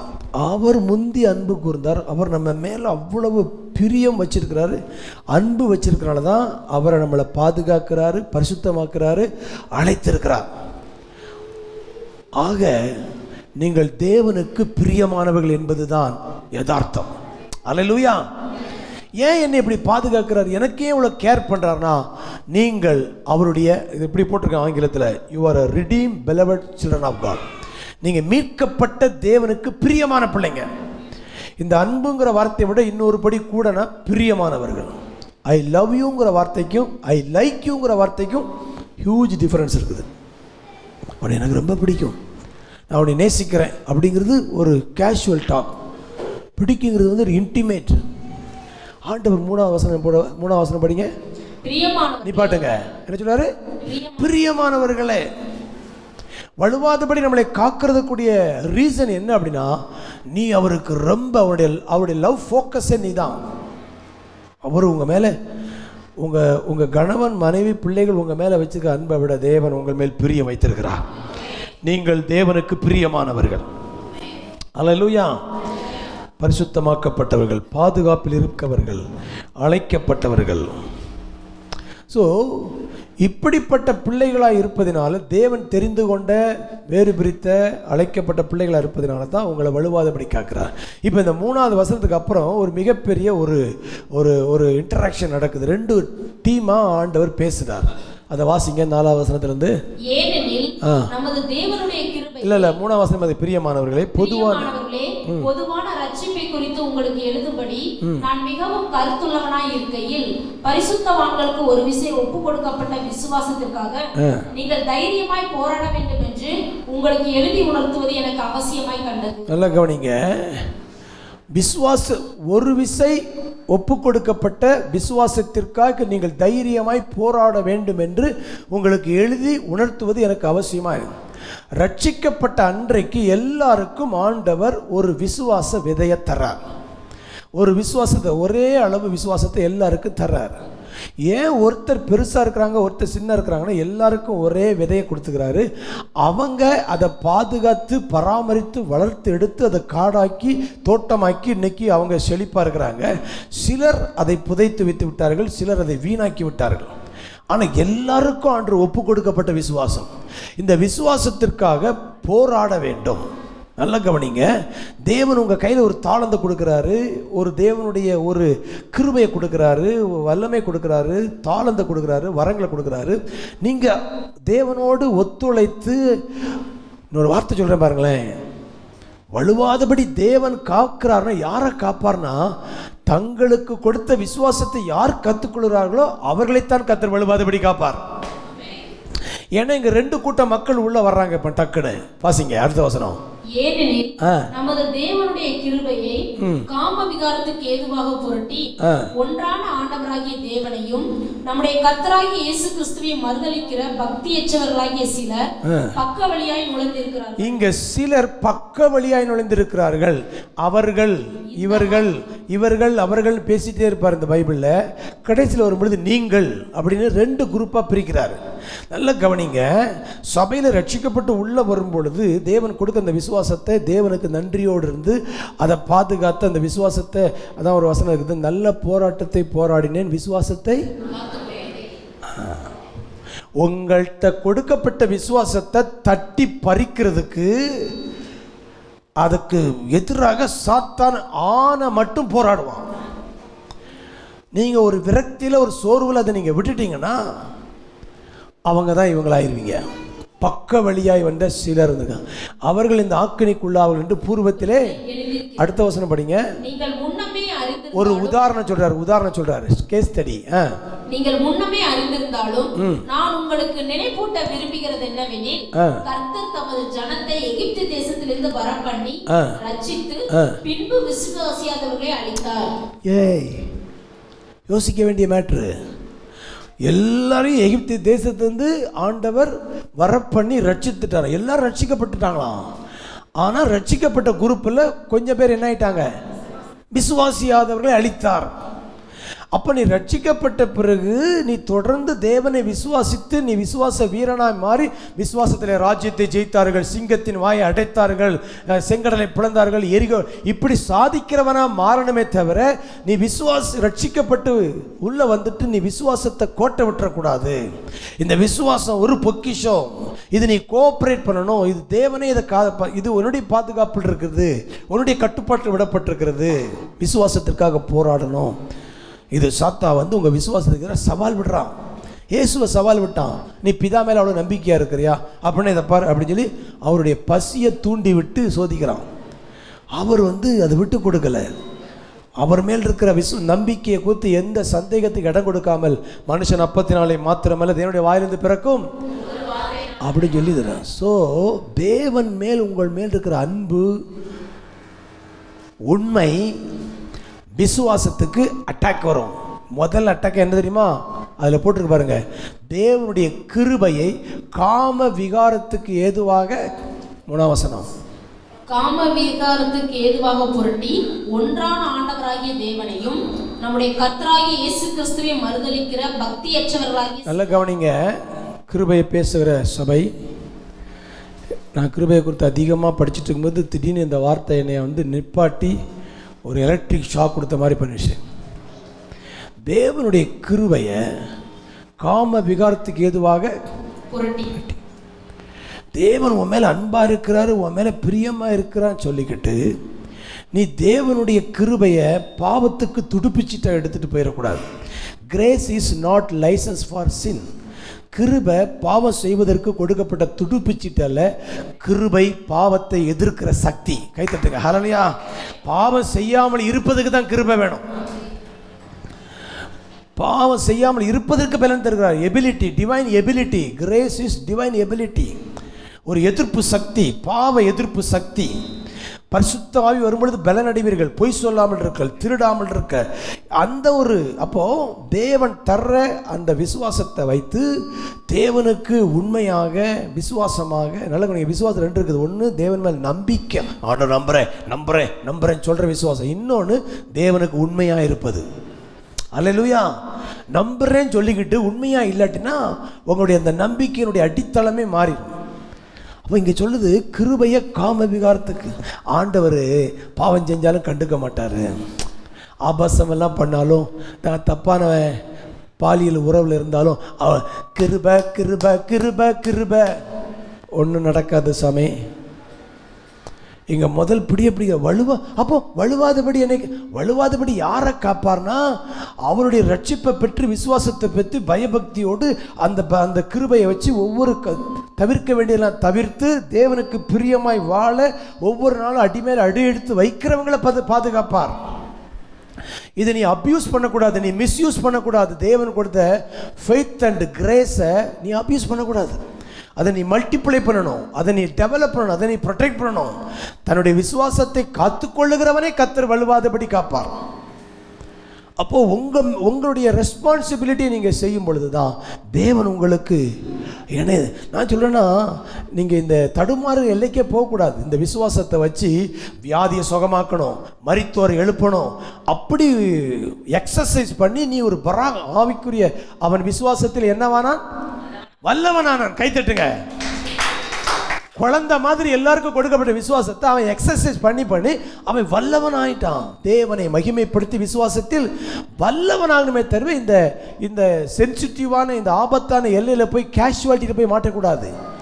விளையாண்டு பார்க்கலாமா, காம விளையாட்டுக்கள், ஆபாசம் போகலாமா, பண மோசடிக்கு போகலாமா, இதுக்கு தேவன் கிருபையை தரல. நீ இதை பயன்படுத்தி தேவனுக்கு இன்னும் அவர் உன் மேலே பிரியம் வச்சுக்கிறான்னா இன்னும் அவரை பிரியப்படுத்துகிற வாழ்க்கைக்கு நீ ஒரு விசை ஒப்பு கொடுக்கப்பட்ட விசுவாசத்திற்காக போராட வேண்டும். You have activate it grow. விசுவாசத்தை நீங்கள் எக்ஸசைஸ் பண்ணணும். Cooperate with God. போராட வேண்டும் ஒவ்வொரு நாளும். நல்ல கவனிங்க, என்ன போராட்டம் வரும்? பிசாசு ஒவ்வொரு நாளும் சந்தேகம், பயம், அவிசுவாசம், கவலை, முறுமுறுப்பு, இச்சை, இவை எல்லாவற்றையும் கொண்டு வந்து வீசிவிடும். இதற்கு எதிராக நீங்கள் போராடணும். வீட்டுக்குள்ள போராட்டம். இன்னும் சொல்கிறேன் கேளுங்க. சிலர் வீடுகளில் கணவனோடையே சண்டை போட்டே வருஷம் போயிடுது. ஒரு வகையில் நல்லது. என்ன பாஷை இப்படி சொல்லிட்டீங்க? நீ இந்த பிரச்சனை இருக்கிறனால நீ எந்த பிரச்சனைக்கு போகல தெரியுமா? ரோட்டில் போய் தேவையில்லாத பாலியல் பாவங்கள், ஆபாசங்கள், அருவருப்பு யோசிக்கவே உனக்கு நேரம் இருக்காது. பைபிளில் வசனம் இருக்குதா? இருக்குது. 1 பேதுரு, அங்கே சில வசனத்தை காமிக்கிறேன். 1 பேதுரு 4ஆம் அதிகாரம் 1-2 வசனம் வாசிங்க. இப்படி இருக்க கிறிஸ்து நமக்காக மாம்சத்திலே பாடுபட்டபடியால் நீங்களும் அப்படிப்பட்ட சிந்தையை ஆயுதமாக தரிந்து கொள்ளுங்கள். என்ன சிந்தை? பாடுபடுற சிந்தை. ஏன் அப்படி சிந்தை? அது ஏன் அந்த மாதிரி ஒரு சிந்தை? அடுத்த வசனம் வாசிங்க. ஏனென்றால் மாம்சத்தில் பாடுபடுகிறவன் இனி மாம்சத்தில் இருக்கும் காலம் வரைக்கும் மனுஷனுடைய இச்சைகளின்படி பிழைக்காமல் தேவனுடைய சித்தத்தின்படியே பிழைக்கத்தக்கதாக பாவங்களை விட்டோய்ந்திருப்பான். வா, இங்க ஒரு சூப்பரான சீக்ரெட் இருக்குது. உங்களுக்கு போராட்டம்னா நல்ல கவனிங்க, ஒரு மல்யுத்தக்காரன் அவன் எதிரியோடே சண்டை போட்டுட்டு இருந்தான்னா அவனுக்கு ஆபாசத்தை சிந்திக்கிறதுக்கே நேரம் இருக்காது. புரியுது இல்லையா? ஃபேமிலியில் நீங்கள் ப்ராப்ளத்தில் இருக்கிறீங்க, ஆனால் இதே ப்ராப்ளம் எதுவுமே இல்லாட்டினா நீ திமிரு பிடிச்சி நீ பாலியல் பாவங்களே வேறு பாவத்திலே மோசடி போய் எங்கேயோ போய் தாறுமாறாயிருப்ப. ஆனால் அதை யோசிக்கவே முடியாத அளவுக்கு இப்போ வேறு மாதிரி போராடிட்டு இருக்கிற. இட்ஸ் குட் ஒரு வகையில். இதிலே உன்னை ஜெயிக்க வைப்பார். அல்லேலூயா. நான் சொல்கிறது நீங்கள் புரியல. நான் சில ப்ராக்டிக்கலாக நிறைய குடும்பங்களை பார்க்குறேன்னு சொல்கிறேன். என்னையும் யோசிக்கிறேன், ஏன் வாலிப வயதில் அந்த மாதிரி எந்த விதத்தில் விழாமல் என்னைய திருமணத்தில் கொண்டு வந்து பாதுகாப்பாக நிப்பாட்டினார்னா, காலேஜ் முடித்தப்பறம் வேலை சம்பாத்தியம் வந்து ஒரு பெரிய சவால். சோத்துக்கு வழி இல்லாமல் ஆகி போச்சு. சோத்துக்கே வழி இல்லாமல் இருக்கும்போது எங்கே யோசிக்க, வேற காதலே கிடையாது, யோசிக்கவே முடியாது. அப்போ ஏன் என்ன இப்படி பண்ணிட்டாருன்னா நல்லது தான். நீ அப்போ மேலே நல்ல கொளுத்து பணம் இருந்தால் நினச்சிவ, ஒரு லேடிஸ் காலேஜ் வாசலில் போய் நினச்சிட்டுவ ஈன்னு பல்ல காமிச்சிட்டு. அப்போ அந்த பக்கமே போகாமல் எப்படி காப்பாற்றினாரு? ஃபேமிலி ப்ராப்ளங்கள், ஃபேமிலி ரெஸ்பான்சிபிலிட்டி, சம்பாதிக்கணும், வீட்டுக்கு அம்மா அப்பாவுக்கு சாப்பாடு காசு இல்லை, ரேஷன் கடை அரிசி வாங்கிட்டு இருக்கிறோம், அதனால் உழைச்சி கொடு, அதான் ஒர்க்கஹாலிக் வேலையில் போட்டு நல்லா நீங்கள் பாவம் எப்படி நம்மளை பாதுகாக்கணும்னா, பாவம் செய்ய விருப்பம் இருக்கும்பொழுது சூழ்நிலையை எடுத்துருவார். அடுத்தது பாவம் செய்கிற சூழ்நிலை இருக்கும், விருப்பத்தை எடுத்துருவார். கைத்தட்டு. அல்லேலூயா. அப்போ தேவன் வந்து நம்மளை பாதுகாக்கிறாரு, நாம் அவரோட கோஆப்ரேட் பண்ண வேண்டும். அல்லேலூயா. மெச்சூரிட்டி ஆக்குறாரு. விசுவாசத்தில் வல்லவர்களாக தேவன் நம்மை மாற்றுகிறார். இல்லாட்டினா வஞ்சகத்தில் பிசாசு வந்து நம்மளை ட்ராப் பண்ணுறான். நினைக்கிறீங்க நிறைய பேர், எனக்கு இது மட்டும் இல்லாட்டினா நான் சூப்பராக கர்த்தருக்கு செய்வேன் நினைக்கிறேன். இல்லை, இதோடு கூட நீ தேவனுக்காய் வாழும்படி கர்த்தரை அழைக்கிறார். இதையும் நீ ஜெயித்து ஜெபித்து ஜெயம் எடுக்க போற. இது இல்லாட்டினா உன்னுடைய நேச்சரை எப்படி இருக்குன்னு தெரியாது. சில நேரங்களில் கர்த்தர் வந்து நம்ம நடத்துகிற விதங்கள் நமக்கு புரியாமல் இருக்கலாம். ஆனால் தேவன் இவைகளுக்கு பின்னால் நன்மைக்கு எதுவான திட்டங்களை வைத்திருக்கிறார். அல்லேலூயா. தேவனை விசுவாசிக்க முடியாத அளவுக்கு தாக்குதல் வரும். அதான் விசுவாச போராட்டம். நான் இவ்வளவு நம்பினே, கர்த்தர் இப்படி பண்ணிட்டாரே அப்படி யோசிக்கிற மாதிரி இருக்கும். ஆனால் கர்த்தர் அதில் இருந்தும் உங்களை தூக்கி நிறுத்த வல்லவராக இருக்கிறார். ஒன்று சொல்லட்டுமா? உங்களை ஹெல்ப் பண்ணுறதுக்கு எவ்வளோ பெரிய ஒரு ஹெல்ப்பர் இருக்கிறார் பாருங்கள். ரோமர் 8:26 இந்த வசனம் எல்லோரும் கட்டாயமாக நீங்கள் பார்க்கணும். ரோமர் 8:26 அந்தப்படியே ஆவியானவரும் நமக்கு உதவி செய்கிறார். நிப்பாட்டுங்க எல்லாம் சொல்லுங்க. என்னுடைய பலவீனங்களில் உதவி செய்வதற்கு ஆவியானவர் இருக்கிறார். உங்கள் வீக்னஸில் ஹெல்ப் பண்ணுறதுக்கு ஒரு ஹெல்ப்பர் இருக்கிறாருங்க. நீங்கள் எந்தெந்த ஏரியாவில் வீக்னஸாக இருக்கீங்களோ, நல்லா சொல்லுங்களேங்க, ரெண்டு தரப்பும் சொல்கிறேன், ஆண்களுக்கு பெண்களுக்கு சொல்கிறேன்.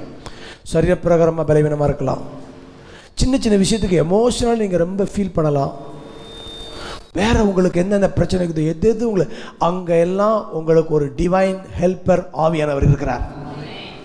இந்த வசனம் நல்லா படிச்சு பாருங்க. என்ன பண்ணுறது? அந்தப்படியே ஆவியானவரும் நம்முடைய பலவீனங்களில் நமக்கு என்ன செய்கிறார்? உதவி செய்கிறார். என்ன உதவி? ஏற்றபடி வேண்டிக் கொள்ள வேண்டியது இன்னதென்று அறியாமல் இருக்கிறபடியால் ஆவியானவர் தாமே வாக்கு கடங்காத பெருமுச்சோடு நமக்காக. கையை தட்டுங்க. ஹல்லேலூயா. சில நேரம் உங்களுக்கே நீங்க எதுக்கு ஜெபிக்கணும் உங்களுக்கு தெரியல. அந்த நேரத்தில் உங்க பக்கத்தில் முழங்கால் பிடிட்டு ஆவியானவர் ஜெபிக்கிறார் தெரியுமா? இல்லாட்டா நீ சூசைட் பண்ணிருப்ப, உன் தவறான விபரீதமான முடிவு எடுத்திருப்ப. அந்த நேரத்தில் ஆண்டவரே இந்த போராட்டமான எண்ணத்தை காப்பாத்துங்க, நீ ஜெபிக்க முடியாத அளவுக்கு நீ குருட்டாட்டமா இருந்திருக்கிற, அறியாம இருந்திருக்கிற. அப்போ ஆவியானவர் உனக்காக ஜெபம் பண்ணி உன்னை தூக்கி விட்டுருக்கிறாரு. அல்லேலூயா. அப்போ உங்களுடைய வீக்னஸ்ல ஒரு ஹெல்ப்பர் இருக்கிறாரு. எவ்வளோ பெரிய ஒரு பாருங்கள், வலுவாதபடி காக்கிறதுக்கு இயேசு இருக்கிறாரு, பலவீனத்தில் உதவி செய்ய ஆவியானவர் இருக்கிறார். அவரை வைத்து கொண்டு நாம் எழுந்து தேவனுக்காய் வாழ முடியும். கடைசியாக God is a wonderful trainer. உங்களை வாசிங்க 144:1, சங்கீதம் 144:1. என் கைகளை யுத்தத்திற்கும் என் விரல்களை போருக்கும், வாசிங்க அந்த வசனம். என் கைகளை போருக்கும் என் விரல்களை யுத்தத்திற்கும் படிப்பிக்கிற என் கண்மலையாகிய கர்த்தருக்கு ஸ்தோத்திரம். ஒரு அல்லேலூயா சொல்லுங்க. God is a great trainer. உங்களை நான் சொல்றேன் கேளுங்க, உங்களை ஆண்டவர் பயிற்சி கொடுத்துட்டு இருக்கிறாரு. ட்ரெயின் பண்ணிட்டு இருக்கிறாரு. ஒரு ஒரு பெரிய வீரனாக, ஒரு ஜெயாளியாக, முற்றிலும் ஜெயங்குழுவை மாற்றுவதற்கு உங்களை ஒவ்வொரு நாளும் உங்கள் வாழ்க்கையில் தேவன் பயிற்சி கொடுத்துருக்கிறார். ஒவ்வொரு நாளும் ஒரு பயிற்சி நாள் தான். அல்லேலூயா. பாவத்தை ஜெயிக்க, உலகத்தை ஜெயிக்க, மாம்சத்தை ஜெயிக்க, பிசாசை ஜெயிக்க, இச்சையை ஜெயிக்க, பண ஆசையை ஜெயிக்க, ஒவ்வொரு காரியத்திலும் நல்ல நீங்கள் ஒரு ஏரியா இல்லைங்க ஒரு கிறிஸ்தவனை கட்ட. நான் சொன்னேன் வீட்டுக்குள்ளே தான் பிரச்சனை, வெளியே போனால் வேறு விதமான பிரச்சனை. எதுவுமே இல்லாட்டா கூட இன்றைக்கி இந்த ஒரு பொருள் போதும் நம்முடைய வாழ்க்கையை சீரழிப்பதற்கு. எல்லா தளங்களுக்கும் போவதற்கு ஆக்சஸ் இருக்குங்க. நீங்கள் வீட்டுக்குள்ளே உட்காந்து எல்லா நிர்வாண படங்கள் பார்க்கலாம். ஆனால் அதெல்லாம் பார்க்காமல் இருப்பதற்கு ஒரு வலிமையை தர்றார் ஆவியானவர். ஹல்லேலூயா. ஆக தேவனுடைய உதவி உங்களுக்கு இருக்குது. உங்களை ட்ரெயின் பண்ணுறாரு. உங்களை பாருங்களேன், யாரையும் கட்டுப்படுத்த முடியாது இன்றைக்கெலாம். ஆனால் எதுவுமே இல்லை, எந்த சூழ்நிலும் ஆண்டவருக்கு உண்பதாக. நான் சொல்கிறேன் ஒரு வார்த்தை, அந்தரங்கத்தில் பார்க்கிறவர் வெளியரங்கத்தில். அந்தரங்கத்தில் உங்களுடைய தனிப்பட்ட யாரும் பார்க்காத உங்களுடைய எல்லாமே அவருக்கு அப்பட்டமானது. அந்தரங்கத்தில் உங்களை ஆண்டவர் ட்ரெயின் பண்ணுறாரு. இப்போ சொல்கிறாரு பாருங்க, சில நபரோடு நீ பேசுகிறத நிறுத்து, சில தேவையில்லாத சவகாசத்தை விடு, தேவையில்லாத ஆபாச தலங்களை நீ பார்க்காத. சில இதனால நீங்கள் இது அம்மா அப்பா பாஸ்டர் உங்களுக்கு சொல்ல வேண்டாம். உங்களுக்கு டிவைன் ட்ரெயினர் உங்கள் கூட இருந்து உங்கள் வாழ்க்கையை அவர் நல்ல சொல்லுங்க மிகப்பெரிய திட்டம் உங்கள் மேலே வைத்திருக்கிறார். ஹல்லேலூயா. சாதிக்க வேண்டிய ஆட்கள் நீங்கள் எங்கே விழுவீங்கன்னே தெரில, வலுவாதபடி உங்களை காக்கிற ஒருவர் இருக்கிற. கை தட்டுங்க. ஹல்லேலூயா. ஒரு ஏரியா 2 ஏரியா இல்லைங்க, எல்லா ஏரியாலையும் கர்த்தர் உங்களை பாதுகாக்க பொறுப்படுத்திருக்கிறார். அங்கே உங்களுக்கு வார்னிங் கொடுக்குறாரு, எச்சரிப்பு கொடுக்குறாரு. நல்லா நீங்கள் இதில் படிக்க போகிறோம் பாருங்கள். யூதாவில் திருஷ்டாந்தமாக வைத்திருக்கிறார். 4 படிச்சுட்டீங்க, 5 வந்துடுங்க. 5, 6 கொஞ்சம் வேகமாக போகலாம். நீங்கள் முன்னமே அறிந்திருந்தாலும் நான் உங்களுக்கு நினைப்பூட்ட விரும்புகிறது என்னவெனில், கர்த்தர் தமது ஜனத்தை எகிப்திய தேசத்திலிருந்து வரப்பண்ணி ரட்சித்து பின்பு விசுவாசியாதவர்களை அளித்தார். அடுத்த வசனம், தங்களுடைய ஆதி மேன்மையை காத்துக் கொள்ளாமல் நிப்பாட்டுங்க. இவங்க யாரு? தூதர்கள். லூசிஃபர் ஆறுறதுக்கு முன்னாடி யாரா இருந்தான்? கேருபா இருந்தான், வொர்ஷிப் லீடரா இருந்திருக்கிறான். அவனுக்கு ஒரு மேன்மை கொடுத்தாரு, அவன் அதை என்ன செய்யல? இப்போ வாசிங்க வசனத்தை. ஆதி மேன்மையை காத்துக்கொள்ளலை. அப்போ உங்களை ஒரு ஸ்தானத்தில், ஒரு ரட்சிப்பில், ஒரு ஆவிக்குரிய வாழ்க்கை நிப்பாட்டிருக்கிறான்னா அந்த ஸ்தானத்தை காத்துக்கொள்ள வேண்டியது உங்களுடைய பொறுப்பு. அவன் என்ன செய்யல? ஆதி மேன்மையை காத்துக்கொள்ளாமல் தங்களுடைய வாசஸ்தலத்தில் தூதர்களையும் மகாநாளின் நியாயத்திற்கென்று நித்திய சங்கிலிகளினாலே கட்டி அந்தகாரத்தில் அடைத்து வைத்திருக்கிறார். அப்படியே சோதம் கொமோரா பட்டணத்தார்களும் அவைகளை சூழ்ந்த பட்டணத்தார்களும் அவர்களை போல் விபச்சாரம் பண்ணி அந்நிய மாம்சத்தை தொடர்ந்து நித்திய ஆக்கினையை அடைந்து திருஷ்டாந்தமாக வைக்கப்பட்டு. கடைசி வார்த்தை வாசிங்க. திருஷ்டாந்தமாக வைக்கப்பட்டிருக்கிறார்கள். திருஷ்டாந்தமாக வைக்கப்பட்ட என்ன அர்த்தம்னா எச்சரிப்பு பலகைகள். சொல்லுங்க, எச்சரிப்பு பலகை. பைபிளில் நிறைய பேருடைய வாழ்க்கை நமக்கு எப்படி இருக்குது? நிறைய பேர் ரோல் மாடலாக இருந்துக்கிறாங்க. Abraham role model. ஆனால் லோத்து எச்சரிப்பு. லோத்துடைய மனைவி என்னானா? உப்பு தூணானா. அது நமக்கெல்லாம் என்னது? எச்சரிப்பு. நல்லா நீங்கள் ரோட்டில் போகும்பொழுது சைன் போர்டு இருக்கும். சைன் போர்டு என்ன போடுனா விபத்து பகுதி, மெதுவாக. அப்படின்னா என்ன அர்த்தம்? ஏற்கனவே இந்த வளைவில் ஒருத்தன் வேகமாக போய் என்ன செஞ்சுக்கிறான்? மண்டையை உடைச்சி செத்து போயிருக்கிறான். நீ எப்படி போ? கவனமாக போ. அப்போ எச்சரிப்பு பலகைகள் வழிநடுக இருக்குது. நம்முடைய இந்த விசுவாச பயணத்தில் ஆண்டவர் அங்கங்கே எச்சரிப்பு பலகை போட்டிருக்காரு. இவங்கெல்லாம் இப்படி ஆயிருக்கிறாங்க, கவனமாறு, முறுமுறுத்து ஒளிஞ்சு போயிடாத, விபச்சாரம் பண்ணி இழந்து போயிடாத, அந்நிய மாம்சத்தை பின்பற்றி இப்படி போயிடாத, சுற்றி இருக்கிற சோசியல்னு சொல்லிட்டு நீ போய் டேமேஜ் ஆகிறாத அப்படின்னு சொல்லி ஆண்டவர் இவங்களெல்லாம் நமக்கு ஒரு எச்சரிப்பு பலகைகளாக வைத்திருக்கிறார். அடுத்த வசனம். அப்படி போலவே சொப்பனக்காரர் இவர்களும் மாம்சத்தை அசுஸ்திப்படுத்தி கர்த்தத்துவத்தை அசட்டை பண்ணி மகத்துவங்களை இவங்களுடைய வாழ்க்கையினுடைய லைஃப் ஸ்டைலாம் பார்த்தீங்கன்னா மாம்சத்தை அசூசிப்படுத்துறது, கர்த்தத்துவத்தை அசட்டை பண்ணுறது, அப்புறம் மகத்துவங்களை. இந்த ஒரு குரூப் வேற எங்கே இருக்க மாட்டாங்க, சபைக்குள்ளே இருப்பாங்க அப்படிங்கிறாரு. சிலர் பக்க வழியாக உள்ள வந்து இவர்கள் பகையில் உங்களுக்கு வந்து இதை வந்து பகுத்தறிய தெரியாது, வித்தியாசம் கண்டுபிடிக்க தெரியாது. அவங்களும் பாட்டு படம் ஓஷிப் படம் எல்லாம் இருக்கும். ஆனால் நீங்களோ அப்படின்னு கர்த்தர் டக்குன்னு ஒரு குரூப்பை பிரிக்கிறார். அடுத்த வசனம் வாசிங்க. பிரதான தூதனாகிய மிகாவேல் மோசேயுடைய சரீரத்தை குறித்து பிசாசுடனே தர்க்கித்து பேசின போது அவனை தூசணமாய் குற்றப்படுத்த துணியாமல் கர்த்தர் உன்னை கடிந்து கொள்வாராக என்று சொன்னார். நல்லா கவனிங்க, பிசாச கூட திட்டுறதுல ஒரு நாகரீகம் இருக்கணும், ஒரு மரியாதை இருக்கணுங்கிறார். மிகாவேல் தூதன் வந்து is a very warrior angel. அவன் கூட பிசாசோட என்கவுண்டர் பண்ணும்பொழுது கர்த்தர் உன்னை கோர்ட்டில் வந்து இந்த பக்கம் குற்றவாளி, இந்த பக்கம் நிரபராதி இருப்பார். குற்றவாளிக்கு ஒரு வக்கீல் இருப்பார், நிரபராதிக்கு ஒரு வக்கீல் இருப்பார். இவங்க வக்கீல் அந்த எதிர் தரப்பில் உள்ள பேசினா கூட யுவர் ஆனர் அப்படின்னு சொல்லி ஜட்ஜை பார்த்து பேசிட்டு இவர் இந்த சட்டத்தின்படி ஒரு குற்றவாளி இருக்க சொல்லுவார். தவிர இதை விட்டுட்டு நேரடி அவனை பார்த்து நீ நாசமாக போவ, நீ உருப்படுவியா அப்படிலாம் கோர்ட்டு வளாகத்தில் ஒரு வக்கீல் நினைச்ச கூட எதிர் வைக்கல தரக்குறைவா பேசக்கூடாது. அங்கே ஒரு நாகரிகம் பின்பற்றப்பட வேண்டும். நம்ம அநேக நேரங்களில் பிசாசு துரத்துறோம் சொல்லிக்கிட்டு தரக்குறைவான வார்த்தைகளை பயன்படுத்துகிறோம். இதெல்லாம் கிராண்டடாக எடுத்துக்கிறோம், யூஸ்டு ஆகிட்டோம். ஏசு கிறிஸ்து பாருங்க, பேசாமல் இவனை விட்டு புறப்பட்டு போ. பிசாசு ஒரு இடத்துல ஜெபம் பண்ணுறான் ஏசுகிட்ட. ஏசு இந்த ஜெபத்துக்கு பதில் கொடுத்தா தெரியுமா பைபிளில்? இந்த லேகின் பிசாசெல்லாம் சேர்ந்து ஏசுக்கிட்ட ஒரு கை கும்பிட்டு கடிச்சு, எங்களை நரகத்துக்கு தள்ளிடாதீங்க, எங்களை எங்கே போக சொல்லுங்க ஆர்டர் வச்சுக்கிட்டாரு. பிசாசு ஜெபத்தை கேட்டார், உங்கள் ஜெபத்தை கேட்பார். கை தட்டுங்க. ஆமே, ஏன் ஃபீல் பண்ணுறீங்க? பிசாசே ஒரு ரிக்வெஸ்ட் வச்சுக்கிறோம், உடனே வச்சுட்டாரு, ஓகேன்ட்டாரு. உங்கள் ஜெபத்தை கேட்காம இருப்பாரா? அப்போது அங்கே கூட ஒரு நாகரிகத்தை பாருங்கள். அவன் கூட அதை ரிக்வெஸ்ட் பண்ணுறான், அவருங்க கிராண்ட் பண்ணுறாங்க. இங்கே சொல்கிறாங்க, இவங்கள் தங்களுக்கு தெரியாதவைகளை துஷிக்கிறார்கள், புத்தி இல்லாத மிருகங்களைப் போல சுபாவப்படி தங்களுக்கு தெரிந்தவர்களை தங்களை கெடுத்துக் கொள்கிறார்கள்.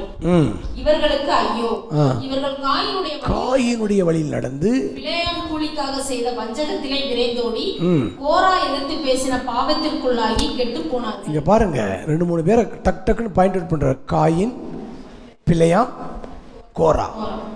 பிலேயாம் என்ன பண்ணுறான்? பண மோசடி. கோரா என்னது? எதிர்த்து பேசுகிறவன். காயின் என்னது? சகோதரனை பகைக்கிறவன்.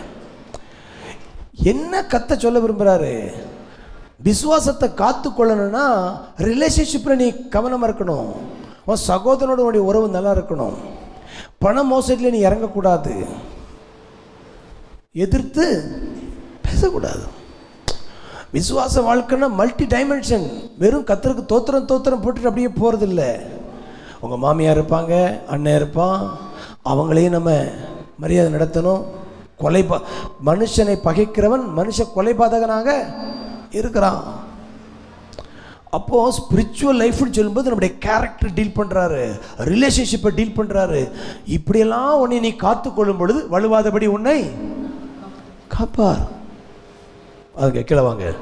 இவர்கள் உங்கள் அன்பின் விருந்துகளில் கரைகளாய் இருந்து பயமின்றி கூட விருந்துண்டு தங்களை மேய்த்துக் கொள்கிறார்கள். இவர்கள் காற்றுகளால் அடியுண்டோடுகிற தண்ணீரற்ற மேகங்களும் இலையுதிர்ந்து கனியற்று 2 தரம் செத்து வேரற்று போன மரங்களும். இவங்க உங்க கூட சாப்பிடுவாங்கன்னு பைபிள் சொல்லுது. எனக்கு இதெல்லாம் ரொம்ப கண்ணை பிதுங்கிச்சு. பாஸ்டர்ஸ் நிறைய பேர் புல்பீட்டில் கர்த்தரை சுகமாக்குவார், கர்த்தர் பொருளாதார தேவை சந்திப்பார், கடனை நடத்திட்டு வீட்டில் போயிட்டு என்னத்தை கர்த்தர் பண்ணார், எங்கே பணத்தை சந்திக்கிறார், இப்படி பாஸ்டர்ஸ் இருக்கிறாங்க. நீங்கள் மேடையில் பார்க்குற பாஸ்டர்ஸ் வீட்டில் இல்லை. அப்படி இன்னைக்கு நிறைய போலி பாஸ்டர்ஸும் நடிக்கிறவங்களும் மாய்மாலமும் நிறைஞ்சிருக்குது. இவங்க உங்கள் கூட விருந்து பிரியாணி சாப்பிடுவாங்க. எனக்கு ஒரு கட்டத்தில் ஆண்டு இதெல்லாம் காமிச்சார். அசம்பிளிஸ் ஆஃப் காடில் பெரிய பெரிய தலைவர்கள் எல்லாம் பார்க்கும் பொழுது வெளியே ஒரு வாழ்க்கை, உள்ளே போனால் புழுத்து போய் கிடக்குது, நாறுது. நான் யோசித்தேன், ஒரு இந்துவாக கார்த்திகேயனாக இருந்து நான் காட்வினா பாஸ்டராது இதுக்கா நடிக்கிறதுக்கா? அதை விட நான் பானிபூரி விற்க போயிடலாமே. No no no no no Bible இப்படி சொல்லலையே. நான் சபையில் இயேசு சுகமாக்குன்னு சொல்லிட்டு நான் வீட்டில் போய் சுகத்தையே நம்பாத ஒரு பாஸ்டராக இருந்தால் நான் அதுக்கு இந்த வேலைக்கு வர வேண்டாமே, இந்த போலித்தன வாழ்க்கை வேண்டாமே. நல்ல கவனிங்க, இந்த தேடல் உங்களுக்கு வரும் பொழுது கர்த்தர் right time, right people, right பிளேஸில் கனெக்ட் பண்ணுவார். கை தட்டுங்க, ஹல்லேலூயா. நீங்கள் இந்த மக்களோடு சேர்ந்து நீங்களும் நடிகராக மாற முடியும், போலியாக மாற முடியும், நீங்கள் தேவ ரகத்துக்குள்ளே வர முடியும். இது ரெண்டும் உங்கள் தெரிஞ்சிருப்பு தான். திருடன் யார் கூட போய் சேருவான்? திருடன். இன்னொன்று சொல்லிடுவான், சபையில் பின்மாற்றக்காரன் யார் கூட போய் சேர்ந்துருவான்? புதுசாக இந்த சபையில் எல்லாம் இருக்காங்க, ஒரு பின்மாற்றக்காரர் ஒருத்தர் இருக்கிறான். இந்த சபையில் ஒன்றுமே தெரியாது, புதுசாக ஒரு விசுவாசி வருவாங்க. ஒரு 2 வாரத்தில் இவங்க 2 பேர் எங்கே போட்டிருப்பாங்க? தோளில் கை போட்டு. தெரியுமா தெரியுதா உங்களுக்கு? ஸ்பிரிட் கனெக்ட் பண்ணிடும்.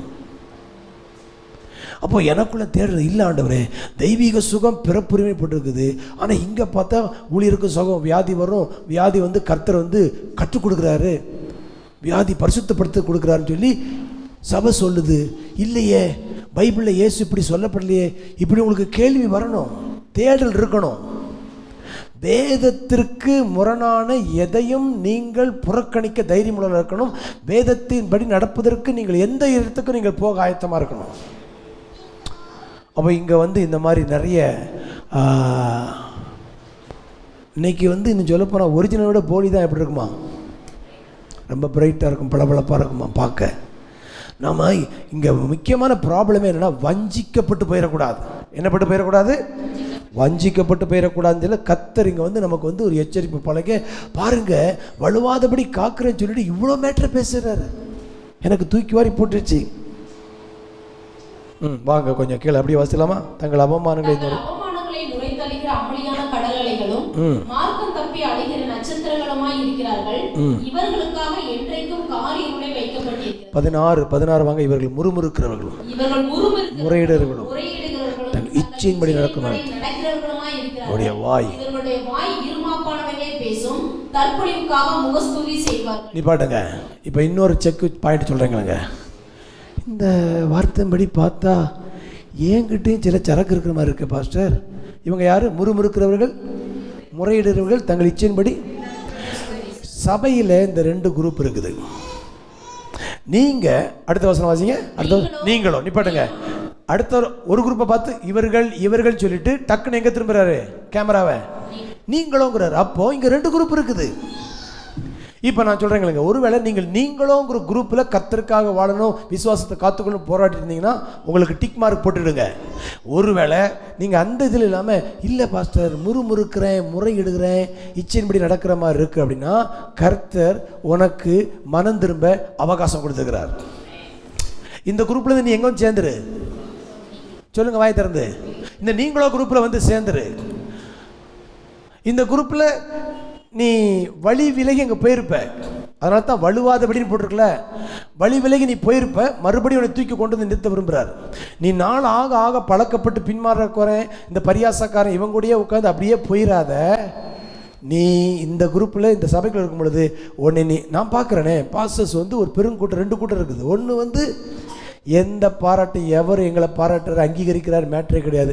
கர்த்தருக்கு பிரியமாக வாழ்ந்தால் போதும், அந்த ரங்கத்தில் பார்க்கிறான்னு சொல்லி அதை உத்தமமாக வாழ தெரிந்தெடுக்கப்பட்ட ஒரு கூட்டம். நல்ல இன்னொன்று சொல்கிறாங்களேங்க, ஒரு பாஸ்டர் இப்படி மோசமாக இருக்கனால எல்லா பாஸ்டரும் அப்படின்னு செஞ்சாங்க, முத்திரை குத்திராதீங்க. அது இன்னொரு தப்பான காரியம். உண்மையான பாஸ்டர்ஸ் இருக்க தான் செய்கிறாங்க. தேவ பக்தியோடு விசுவாசத்தில் அந்த விசுவாசத்துக்காக போராடி உண்மையாக வாழும்படியாய் எல்லா விதத்தையும் விட்டு இந்த வலுவாதபடி காக்கிற குரூப்பில் போயிட்டுருக்குறாங்க. நீங்கள் நிறைய போலியை பார்த்ததுனால எந்த பாஸ்டரும் ஒரிஜினல் கிடையாது, எந்த பாஸ்டரும் அப்படிங்கிற முத்திரைக்கு போயிடாதீங்க. அது அடுத்த வஞ்சகம். நீங்கள் தேடுங்கள் கண்டறிவீர்கள். கட்டாயமாக உங்களுக்கு கனெக்ட் பண்ணுவார். அந்த தேடல் இருக்கணும். அப்போ இங்கே பாருங்கள், ஒருவேளை இந்த குரூப்பில் இருந்தால் நீங்கள் கர்த்தாவே என் வாழ்க்கை இந்த முறுமுறுப்பு ஒரு கன்ஃபெஷனுக்கு ஆண்டவரே நான் இதை விட்டு நான் வெளியே வர விரும்புகிறேன், எனக்கு நல்ல உத்தமமான வாழ்க்கை வாழ விரும்புகிறேன், நீங்கள் விரும்புனீங்கன்னா கர்த்தர் உங்களை அழகாக வலுவாதபடி காக்க வருவதான். அல்லேலூயா. அடுத்த வருஷம் வாசி. நீங்களோ பிரியமானவர்களே. ஹல்லேலூயா. அவங்க அப்படி, நீங்க யாரு? பிரியமானவர்கள். ஹல்லேலூயா. நம்முடைய கர்த்தராகிய இயேசுவின் அப்போஸ்தலர் முன் சொல்லப்பட்ட வார்த்தைகளை நினைவு கூறுங்கள். 20ஆம் வசனம். நீங்களோ பிரியமானவர்களே, உங்கள் மகா பரிசுத்தமான விசுவாசத்தில் உங்களை உறுதிப்படுத்தி கொண்டு பரிசுத்த ஆவிக்குள் கையை தட்டுங்க, கையை தட்டுங்க. ஹல்லேலூயா. உங்களுடைய விசுவாசத்தில் உறுதிப்படுத்தி கொண்டு உங்களை காத்து கொண்டு, அடுத்த வசனம் படிச்சலாமா? சூப்பராக இருக்கு பாருங்க. தேவனுடைய அன்பிலே உங்களை காத்துக்கொண்டு நித்திய ஜீவனுக்கு ஏதுவாக நம்முடைய கர்த்தராகிய இயேசு கிறிஸ்துவினுடைய இரக்கத்தை பெற காத்திருங்கள். அல்லாமலும் நீங்கள் பகுத்தறிவு உள்ளவர்களாய் இருந்து சிலருக்கு இரக்கம் பாராட்டி சிலரை அக்கினியிலிருந்து இழுத்துவிட்டு பயத்தோட ரட்சித்து மாம்சத்தால் கரைபட்டி இருக்கிற வஸ்திரத்தையும் வெறுத்து தள்ளுங்கள். சூப்பரான வார்த்தைகளை. உங்களை காத்துக்கிடுங்க. முடிஞ்சா ஒரு 4 பேரை வாயத்தர சொல்லுங்க, 4 பேரை காப்பாத்துங்க. வலுவாதபடி உங்களை காப்பார். எப்படி? பக்கத்தில் பார்த்து கேளுங்க, எப்படி வசதி? அல்லேலூயா. உங்களை காத்துக்கிடுங்க. உங்களால் முடிஞ்சா ஒரு 4 பேரை காப்பாற்றி விடுங்க. வலுவாதபடி. அடுத்த வசனம் வாசிங்க. வலுவாதபடி உங்களை காக்கவும் மிகுந்த மகிழ்ச்சியோடு உங்களை மாசற்ற வல்லமை உள்ளவர் தாம் ஒருவரே ஞானமுள்ளவருமாகிய நம்முடைய இரட்சகரான தேவனுக்கு கனமும் மகத்துவமும் வல்லமையும் அதிகாரமும் இப்பொழுதும் எப்பொழுதும் உண்டாவதாக. ஆமென், ஆமென், ஆமென். ஹல்லேலூயா. உங்களை ரட்சிக்கிறவர், பாதுகாக்கிறவர், நினைத்த வல்லவர். ஏன் பாஸ்டர் முற்றுமுடிய காக்க வல்லவர்னு சொல்லிட்டு இப்படிலாம் போட்டு? உங்களுடைய தெரிந்தெடுப்பு உங்கள் கையில் விடப்பட்டிருக்கிறது. நீங்கள் விசுவாசத்தில் நிற்கலாம், விசுவாசத்தை விட்டுட்டு போகலாம். ஆனால் நிற்கிற ஒரு கூட்டம் இருக்குது, போகிற பெருங்கூட்டம் இருக்குது. அதில் நீங்கள் தெரிந்திருக்கும் பொழுது உங்களை காப்பதற்கு அவர் பொறுப்படுகிறார். ஹல்லேலூயா. நிலைநிறுத்தவர். கடைசி ஒரு வார்த்தையில் முடிக்கிறதுமா? இயேசுவை போல மாறும் வரை மறுரூபமாகி கொண்டே இருங்கள். ஹல்லேலூயா. அதுதான் உங்கள் இறுதி இலக்கு. உங்கள் இறுதி இலக்கு. கண்களை மூடி, கர்த்தாவே, இந்த காலவேளை எங்கள் வாழ்க்கையில் வலுவாதபடி எங்களை காக்க வல்லவர், மாசற்றவர்களாய் மகிழ்ச்சியோடு எங்களை நிலைநிறுத்த வல்லவர். அந்த தேவனை நாங்கள் எப்பொழுதும் கனப்படுத்தி வாழ வேண்டும். ஒரு ஒப்பு கொடுக்கப்பட்ட விசுவாசத்திற்காக நாங்கள் போராட வேண்டும்.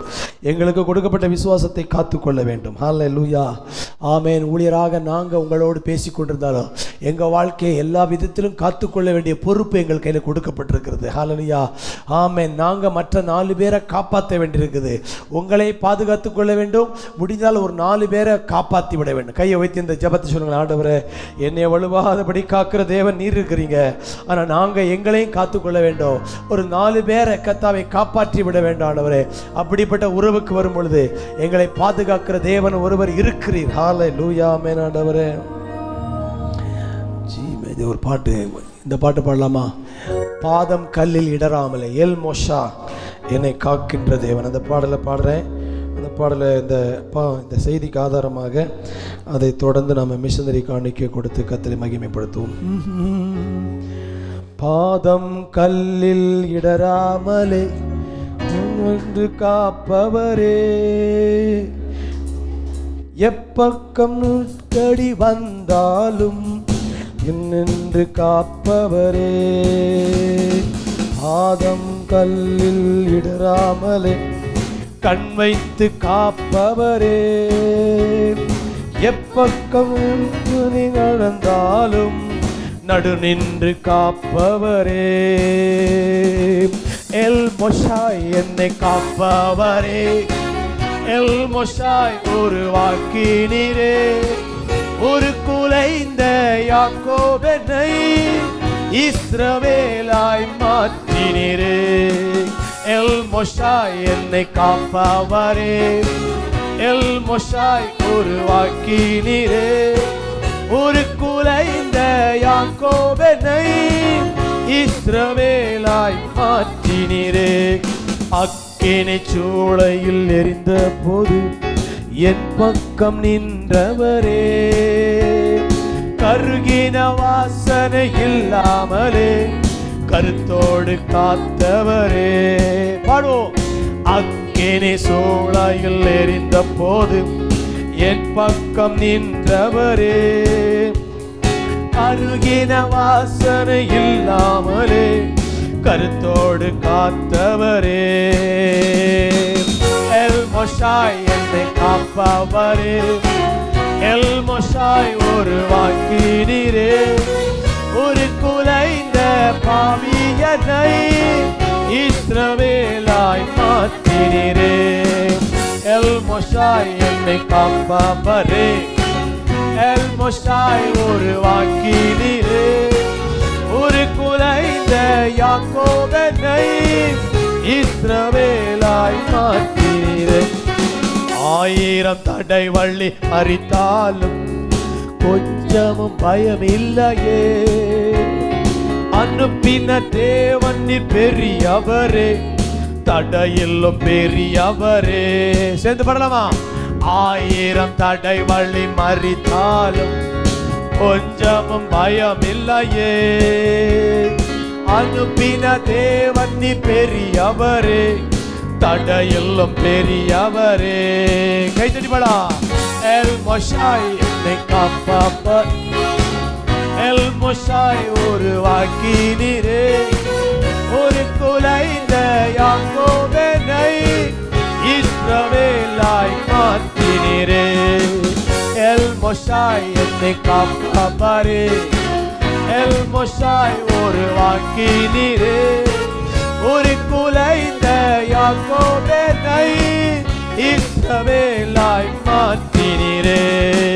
இயேசு என்னை அழைத்தாரே, இயேசு என்னை விடுவித்தாரே, ஒரு குலைந்த பாவியனை நீதிமானாய் மாற்றினாரே.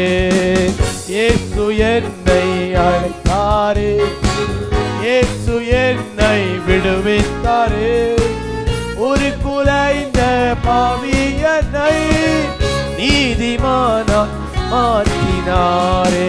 கரங்களை தட்டி கத்திர வார்த்தைகளுக்காக நன்றி நன்றி நன்றி.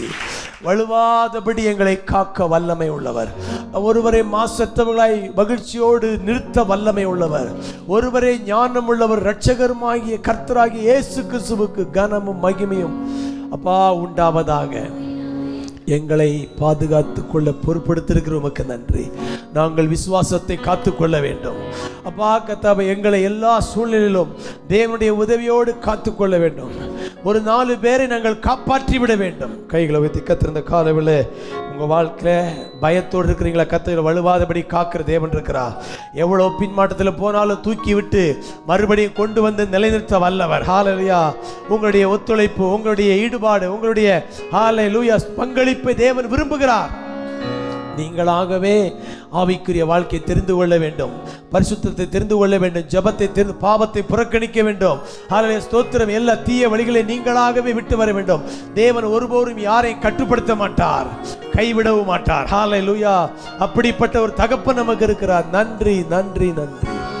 பரலோகங்களில் வாசமாயிருக்கிற அன்பின் கர்த்தாவே, ஆபிரகாம், ஈசாக்கு, யாக்கோபின் தேவன், மனமகிழ்ச்சி ஆலயத்திலே கொண்டு வந்து துதிக்கவும் செபிக்கவும் எங்களோடு தேவன் பேசின திட்டவட்டமான வார்த்தைகளுக்காக நன்றி.